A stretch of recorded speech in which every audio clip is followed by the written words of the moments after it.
Қайырлы күн әріптестер. Бүгін біз сіздермен бірге қазақ тілі және қазақ әдебиеті сабақтарында Educaplay платформасында тапсырма құрастыруды үйренеміз. Ол үшін кез келген браузерге Educaplay деп жазасыздар. Бірінші шыққан жасыл генераторға басамыз. Енді оң жақ жоғары жақта логин деп тұр, яғни кіру батырмасын басамыз. Бұл жерде өзіміздің Google аккаунтымызды таңдаймыз.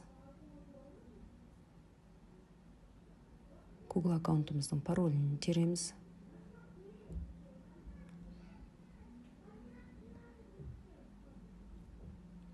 Далее батырмасын басамыз. Егер сізге ағылшын тілінде қиын болатын болса, жоғары жақтағы 3 нүктені басып, сол жерде перевести деген жерден қазақ тілін немесе орыс тілін таңдап алсаңыз болады. Енді тапсырманы құрастыру үшін жаңа дегенге басасыздар. Яғни жаңа тапсырма құрастырамыз. Educaplay платформасының ішінде біраз тапсырманың түрлері бар. Біз бүгін сіздермен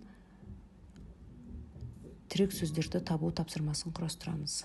10 секунд күтуді сұрайды. Кей жағдайда сұрамауы да мүмкін.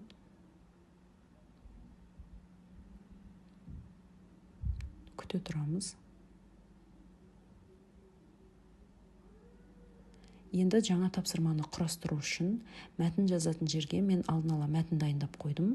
Яғни Сәкен Сейфуллиннің сыр-сандық өлеңін. Соны қоямыз. Қойғаннан кейін мәтіннің астына қарай түссек, мәтіннің әр сөздерін бөлек-бөлек бізге бөліп көрсетіп берген, және оның жандарында көздің суреттері тұр. Сіз осы мәтіндегі қай сөзді жасырғыңыз келеді, сол сөздің жанындағы көздің суретінің үстіне басамыз. Мысалы, сыр-сандықты ашып қара деген жолдағы ашып сөзін жасырғыңыз келсе, үстінен басасыз. Ашып қара сырласым, сым пернені басып қара жырласын. Үстінен басасыздар. Қай сөзді жасырғыңыз келеді? Сұлу сымда пернәуені жыр айтар. Көңіл ашар тербеу әні сыр айтар. Енді осы дайындап жатқан тапсырмамызды алдын ала көруге болады. Ол үшін жоғарғы оң жақтағы көздің суретіне басасыздар. Және старт бастырмасын басу арқылы тапсырманы көруге болады. Міне біздің жасырған сөздеріміз алынып тасталынған. Оқушыларға осы сөздерді орнына қою тапсырмасын бере аласыздар. Сыр-сандықты ашып қара сырласым, сым пернені басып қара жырласын. Сұлу сымда пернәуені жыр айтар. Көңіл ашар тербеу әні сыр айтар. Енді дұрыстығын тексеру үшін астындағы чек дегенге басамыз. Оқушылар өз жұмыстарын осылай тексере алады. Енді біз өзіміздің жасаған жұмысымызды сақтап алуымыз керек. Ол үшін тағы да жоғары оң жаққа көтерілсеңіздер, публикация батырмасы тұр.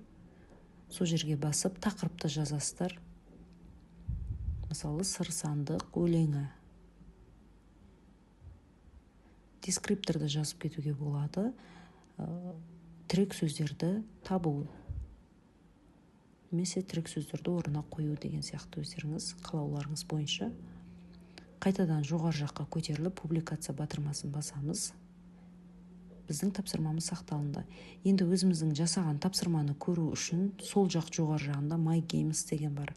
Сол жерге бассаңыз, сіздің құрастырған тапсырмаңыз сол жерде тұрады.